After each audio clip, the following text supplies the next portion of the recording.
Students, today we will start the new chapter, amalgamation.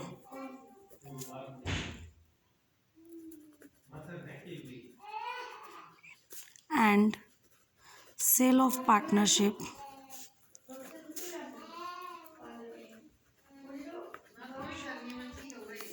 from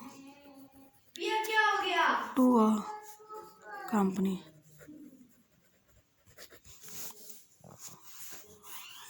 Amalgamation and sale of partnership firm.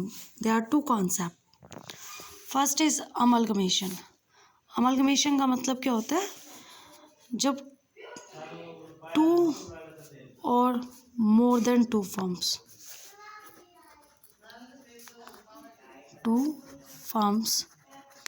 मिलकर एक new firms बना देती है।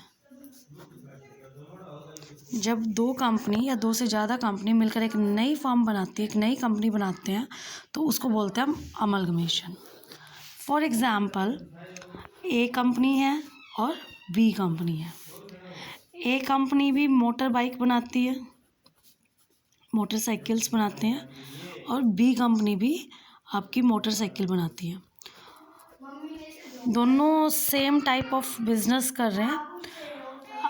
अब ये दोनों कंपनी क्या करती है, आपस में मिल जाती है और मिलकर एक न्यू फर्म बनाती है। Suppose A and B company limited.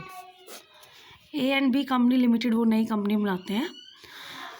Amalgamation क्यों किया जाता है? अमलगमेशन बेसिकली इसलिए भी किया जाता है कि जैसे ए भी मोटरसाइकिल बना रही है, बी भी, तो दोनों में कंपटीशन है। इस कंपटीशन को ख़त्म करने के लिए, ताकि आपस में कोई कंपटीशन ना रहे, इस कंपटीशन को ख़त्म करने के लिए एक नई फर्म बनाती है। या फिर समटाइम्स क्या है, ये भी मान लो 100 बाइक्स बना रही है और ये भी मान लो आपकी 150 बना रही है। कैपेसिटी कितनी है? ये 500 बना सकते हैं, ये भी 500 बना सकते हैं।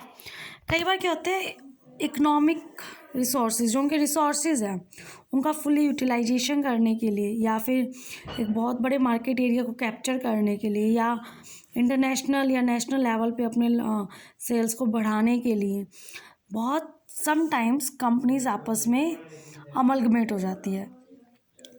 फॉर एग्ज़ाम्पल, सत्यम और महिंद्रा अलग अलग कंपनी है, बट आपस में अमलगमेट होकर वो क्या बन गई? सत्यम महिंद्रा। हीरो होंडा पहले अमलगमेट थी, बट अब तो अलग अलग हो चुकी है। बट ये एक एग्ज़ाम्पल आप रख सकते हो अमलगमेशन का। अब बात आती है अमलगमेशन के बाद, अब ए कंपनी की और बी कंपनी की, उनकी हमें क्या करनी होगी? उनकी हमने अकाउंटिंग रिकॉर्ड्स करनी है।